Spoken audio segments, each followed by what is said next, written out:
Bienvenidos amigos a esta reflexión o evangelio del día de hoy. Hoy es martes. Hoy voy a declararme ante ustedes, como muchas veces lo he hecho, como un pecador.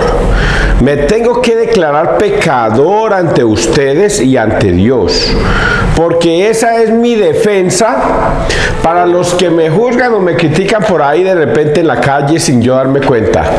Soy un pecador, muchachos, y por eso predico la palabra de Dios. No como una persona que se cree que tiene el derecho de predicar la palabra de Dios porque se cree salvo. No, señor.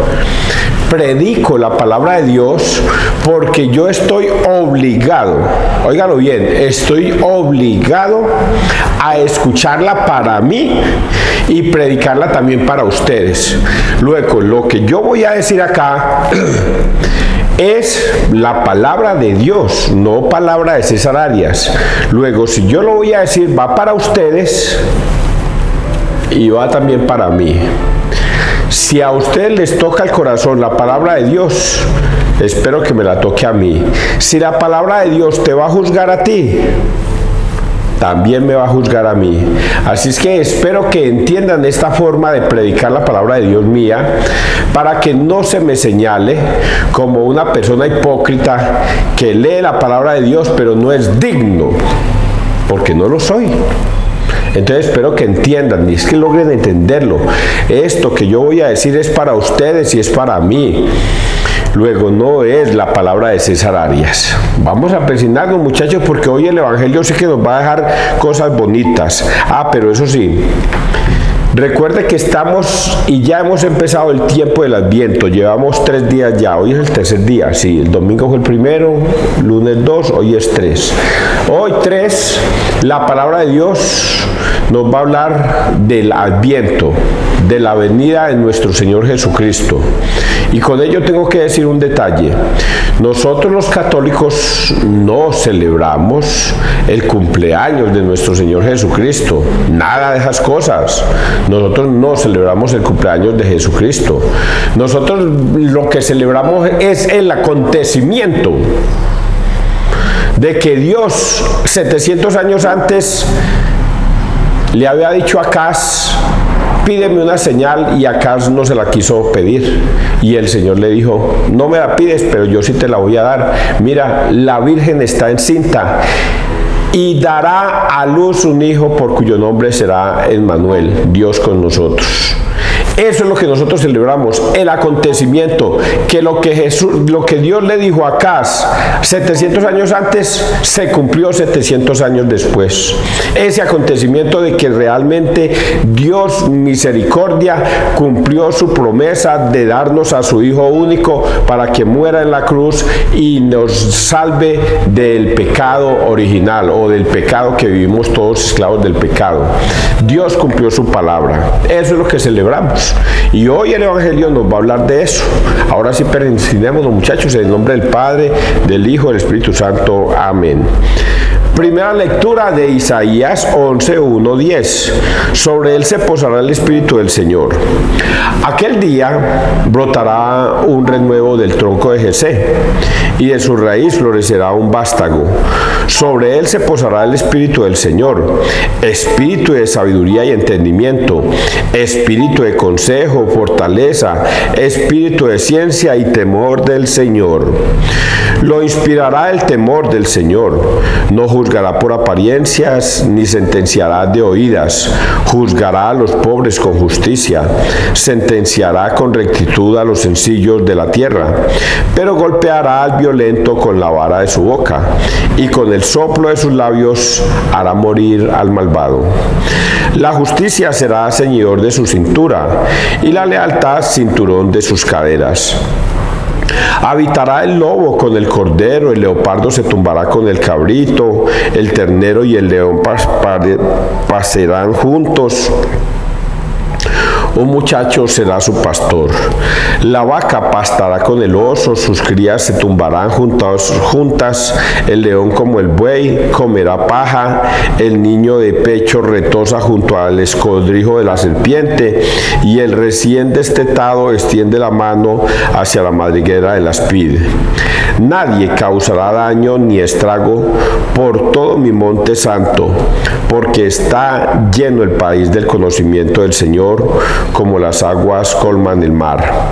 Aquel día la raíz de Jesé será elevada como enseña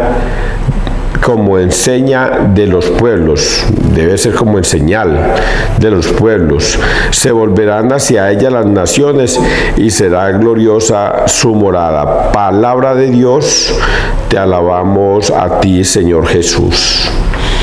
Oiga, cuando yo leo este texto, de una me dibujo un contexto, como en unos dibujos animados que vi y que tengo yo ahí. Abraham está rodeado de un montón de niños. Y Abraham a ese montón de niños les cuenta historias.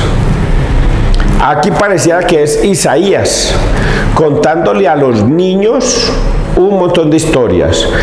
Pero los niños somos nosotros.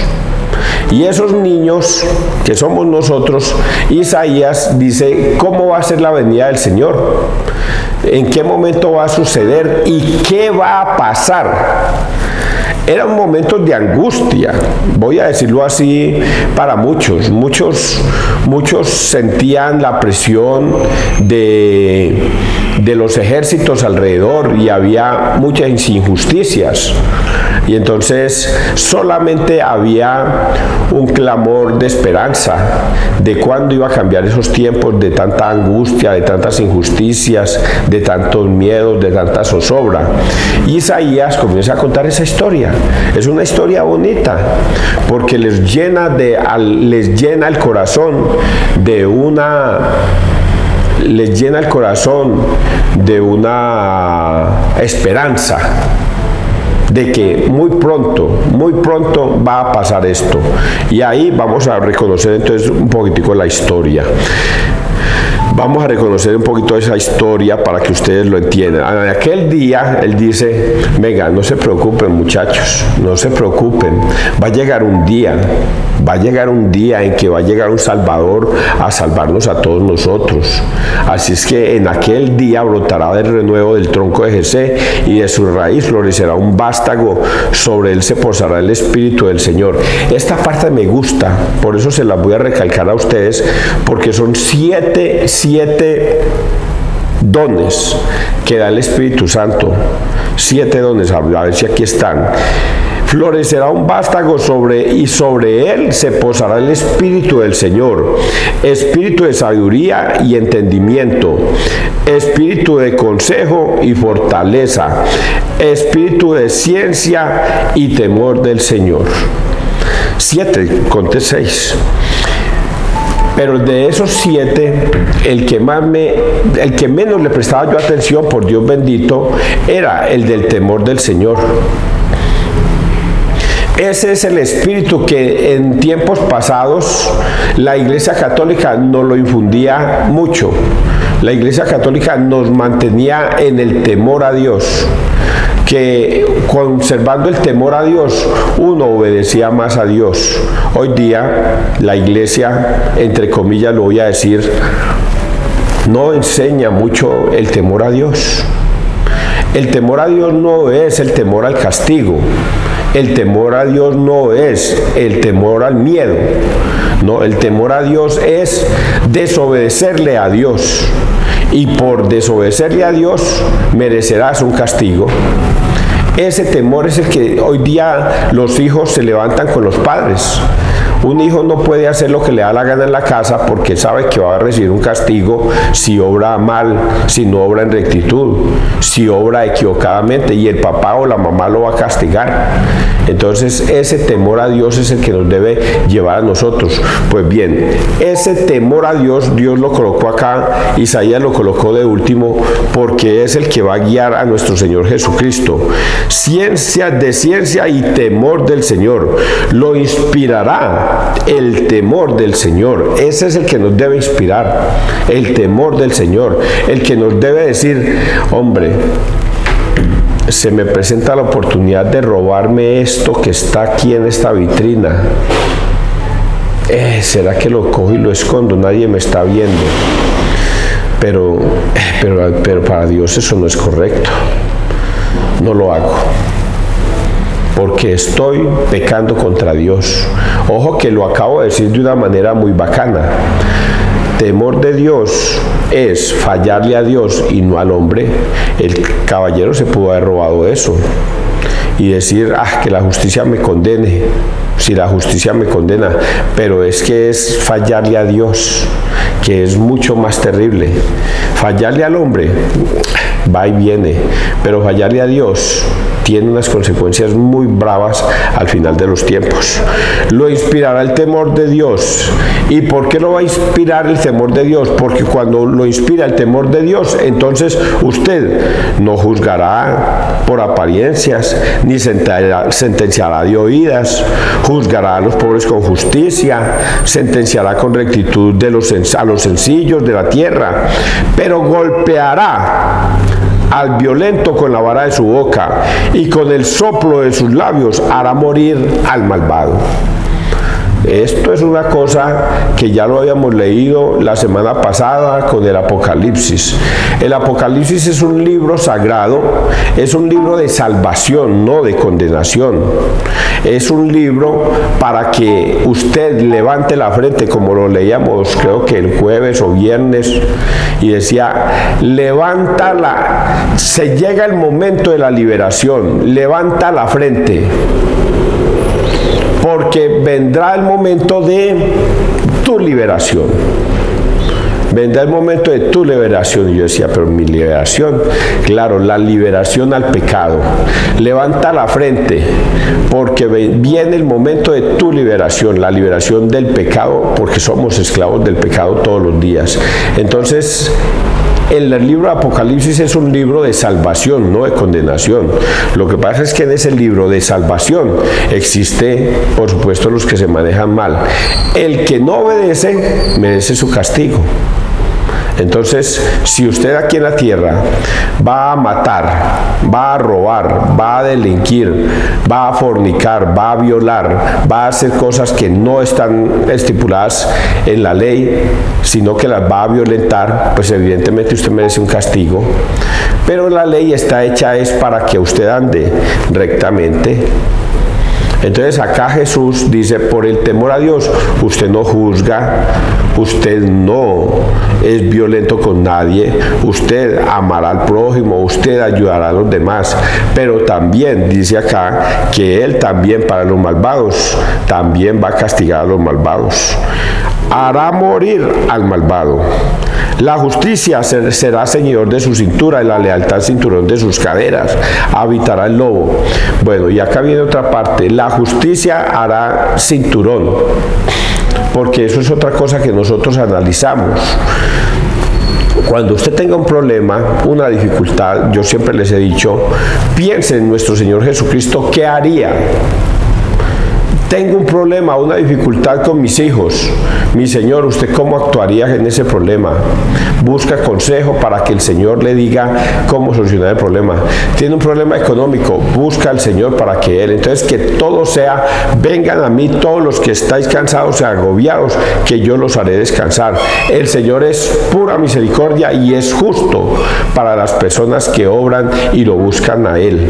Esa es la partecita que está señalando acá. Y luego viene otra que por eso les dije que era como para niños. Habitará el león con el cordero, el leopardo se tumbará con el cabrito.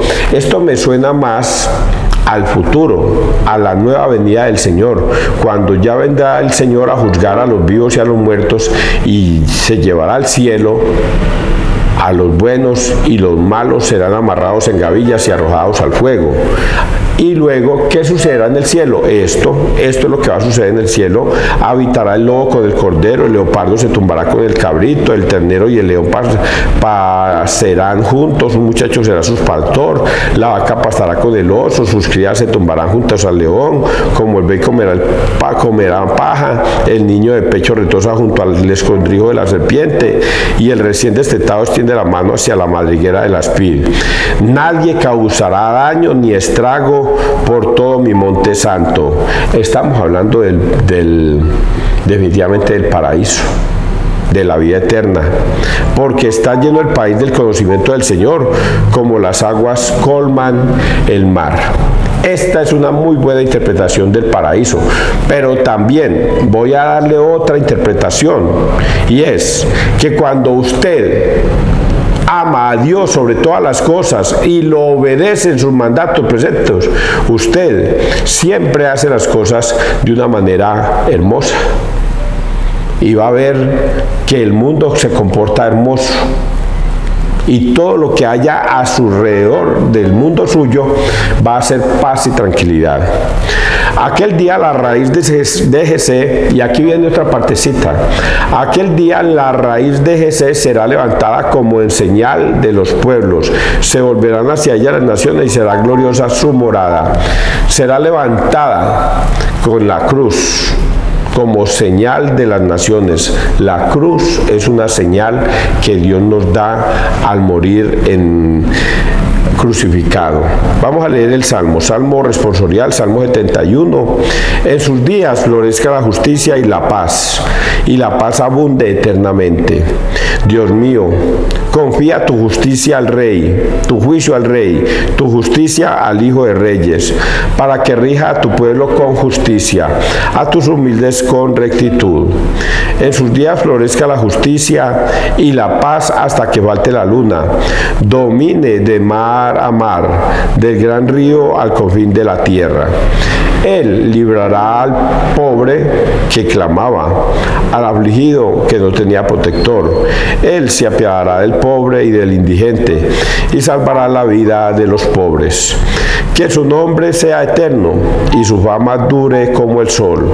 Él sea la bendición de todos los pueblos y lo proclaman dichoso todas las razas de la tierra.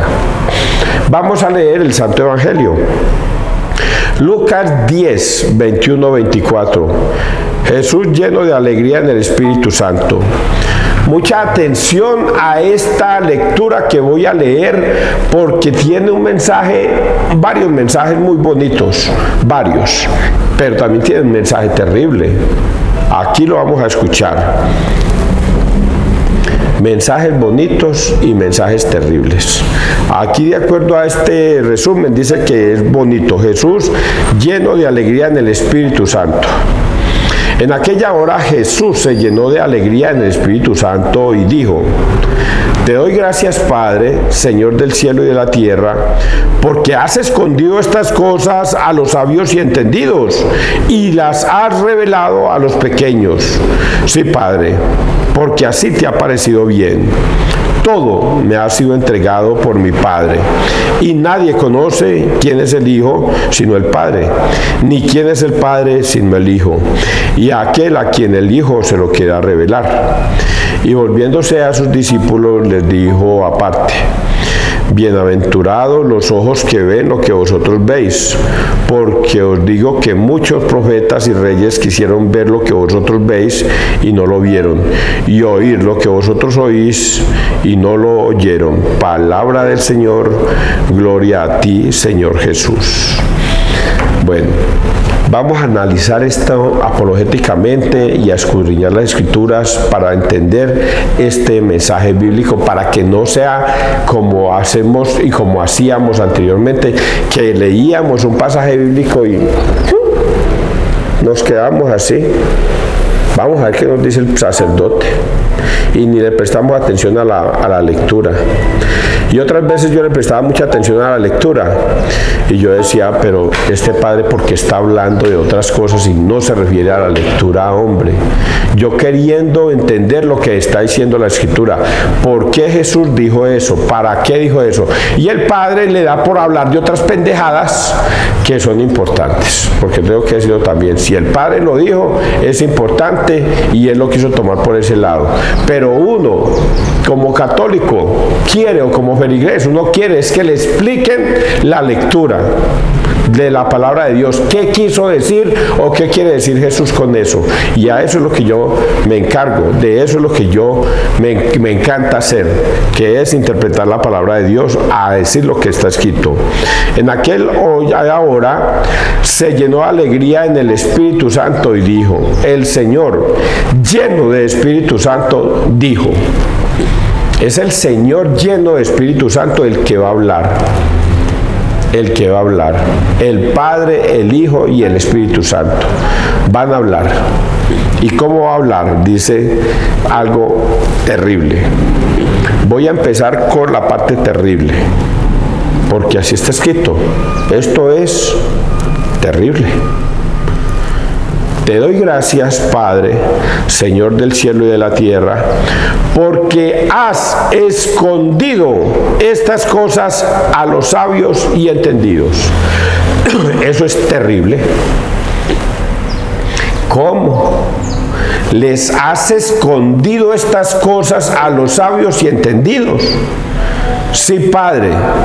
Te doy gracias a ti porque le has escondido estas cosas a los sabios y entendidos. Eso es terrible, muchachos. Por momentos creía yo que Dios, y muchos creemos que no basta sino con decir yo creo en mi Señor Jesús, gloria a Dios, aleluya, y yo ya soy salvo. Y hay otros que ni siquiera creen en Dios. Ayer veía en mi grupo un video donde levantaban unos cadáveres de unos guerrilleros que me los imaginaba yo antes de estar ahí tirados en el piso como perros muertos, haciendo el daño y matando gente y haciendo estragos en la sociedad. Y ahí, verlos ahí levantados y tirados como marranos muertos encima de un cajón de una volqueta. Como 4 o 5, o 3 o 4, y los levantaban y los tiraban a esa volqueta como perros muertos para ir a votar. Increíble cómo esas personitas, decía yo, no se fueron para el cielo, se fueron derechito para el infierno. No tuvieron su tiempo de arrepentimiento y no lo aprovecharon. El tiempo que vivieron en esta tierra lo utilizaron para la maldad, para el mal. Y entonces acá el Señor dice, Padre, te doy gracias porque le ocultaste esto a esos malvados. Estas cosas se las has ocultado a esos perversos, a los que no creen en Dios. Oigan a estos. No es que yo decidí no creer en Dios. Oigan a este. Esto es terrible para usted. Es Dios el que no quiere que usted crea. Es Dios el que no quiere que usted se convierta. Es lo que está escrito acá. Te doy gracias, Padre, y lo está diciendo el mismo Jesús, porque le has ocultado estas cosas a los sabios y entendidos. Y he hablado de los malvados, guerrilleros, narcotraficantes, asesinos, homicidas, los que buscan por ahí quitarle la plata a los demás, los que roban, los que satanizan al mundo, los que hieren a la gente. Y el Señor dice a toda esa gente, hagan toda la maldad que quieran porque ellos no van a entender estas cosas. El Señor se las ha ocultado. Eso es terrible, muchachos. Eso es terrible para todas esas personas, malvados. Pero dice otra parte aquí, sabios y entendidos. Y los sabios, entonces cada vez que yo leo esta historia, me hace recordar a la mayoría de los científicos, a muchos, entre ellos Stephen Hawking, que fue el que descubrió los hoyos negros. y descubrió cómo gira el mundo, cómo giran los planetas, cómo gira el universo, cómo está constituido y todas esas cosas, y descubrió con gran sabiduría todo esto, pero jamás le dio la gloria a Dios y no quiso entender que Dios fue el creador del universo. Le costaba trabajo entender todo esto. Esos son los sabios, y él no entendía porque Dios no se le reveló. Dios no quiso revelársele a Stephen Hawking, y seguramente a muchos que piensan como Stephen Hawking, que creen que la ciencia no es creada por Dios, sino que es discordia de Dios. La ciencia va en contra de lo que Dios hizo, porque la ciencia se justifica a sí mismo. Entonces creen que Dios no hizo nada. Y por eso dice acá Jesús: te doy gracias porque le has escondido esto a los sabios, a todos los que se creen que saben mucho. Pero también dice otra palabrita, que son los entendidos. ¿Y quiénes son los entendidos? Esos que un día se despertaron, leyeron un pasaje bíblico y dijeron: yo como que no me confieso con un sacerdote, porque él es un hombre igual que yo, un pecador, yo por qué me tengo que confesar. Es un entendido. Se le abrió la mente para la estupidez, y entonces ya comenzó a ver que un sacerdote es un hombre común y corriente, y en vez de buscar en la Biblia por qué un sacerdote tiene poder para perdonar pecados, dijo: no, yo como que no me vuelvo a confesar con un sacerdote, porque él es un hombre común y corriente igual que yo. Además, yo porque le voy a tener que contar mis cosas, mis cosas personales. No, se volvió un entendido. Y Dios le oculta estas cosas. Se las has ocultado a los entendidos, y entre esos entendidos están los pobres malos católicos que se volvieron protestantes. Vino un pastor mentiroso y los llenó la cabeza de estupideces, y ellos, en vez de conservar la fe en Cristo, decidieron salirse y seguir a ese pastor mentiroso, y por eso ya hoy día no se confiesan, porque ya dicen que eso no tiene sentido. Estos días le decía yo a una dama de Testiga de Jehová, y le decía yo: en Juan 20, 21, 23, el Señor ordena que debemos ir a confesarnos con un sacerdote. Y él decía: no, César, eso no quiere decir. Mi pastor me dijo, mi anciano me dijo, que usted lo único que tiene que hacer cuando tenga un pecado es ir a comentarle a otro que sea más sabio que yo, y contarle el pecado para que él le dé un consejo. Que eso significaba. Por Dios, Dios les ha ocultado a los testigos de Jehová estas cosas, y así a todos los entendidos de las iglesias protestantes que creen estar en la verdad y ya no siguen a Cristo como se les había enseñado los abuelos y los tatarabuelos.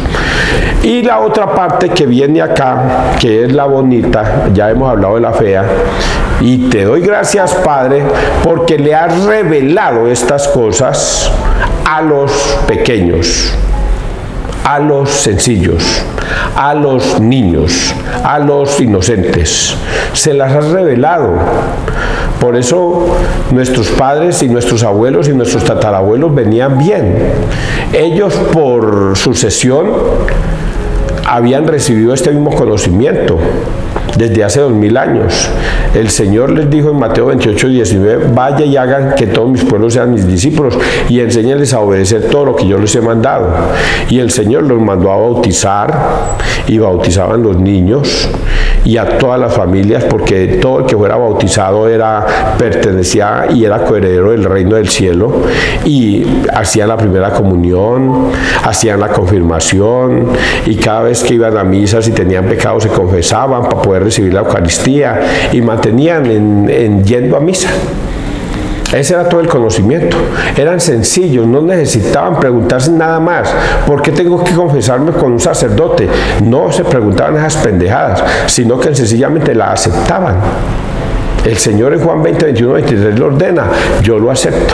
El Señor dice: quien coma mi carne y beba mi sangre tendrá vida eterna. Yo lo acepto. y no se pregunta ni se cuestiona pendejadas, sino que obedece. Y esos son los pequeños para el Señor, los como niños. Si ustedes quieren entrar al reino de los cielos, tienen que ser como este niño. Y toma a un niño en los brazos y les dice esto a sus discípulos: si ustedes quieren entrar al reino de los cielos, deben ser como este niño, inocentes, que obedecen sin preguntar ni cuestionar nada, sino que obedecen la palabra de Dios. Y por eso el Señor les dice a esos que no cuestionan, que no se vuelven entendidos, que no se vuelven sabios, sino que obedecen la palabra de Dios: bendito seas. De ellos es el reino de los cielos. Y está justificado también en Tomás. Tomás no quería creer, hasta que Jesús se le presenta y le dice: venga pues, Tomás, mete tus dedos en mis llagas, mete tu mano en mi costado, y no seas incrédulo sino creyente. Y Tomás se arroja a los pies de él y ahí sí dice: Señor mío y Dios mío. Tomás, porque me has visto, has creído. Dichosos los que sin necesidad de ver o tocar creen, los sencillos, los pequeños, los humildes, los inocentes, los que no cuestionan la palabra de Dios, sino que obedecen tal y cual está escrito. Y de eso se encargó el Señor. Te doy gracias, Padre, porque eso le has dado a los sencillos, a los humildes. Y termina esta lectura con algo bonito. Todo me ha sido entregado por mi Padre, y nadie conoce quién es el Hijo sino el Padre, ni quién es el Padre sino el Hijo, y aquel a quien el Hijo se lo quiera revelar. Eso es una frase terrible. Y aquel a quien el Hijo se lo quiera revelar. Vea, es muy difícil convencer a un protestante a que regrese al redil. Es muy difícil. Pero ¿cómo le fue de fácil a un pastor mentiroso ir a sonsacarlo de la Iglesia Católica? ¿Cómo le fue de fácil? Tocó la puerta: venimos en el nombre del Señor Jesucristo, háblanos. Venimos a hablarle de Jesucristo y de esto. Y la gente dice: pues si vienen en el nombre de Jesucristo, entonces sí los voy a escuchar. Y comienzan a decirle un montón de barrabasadas y tontadas, y ellos: hombre, esto suena lógico.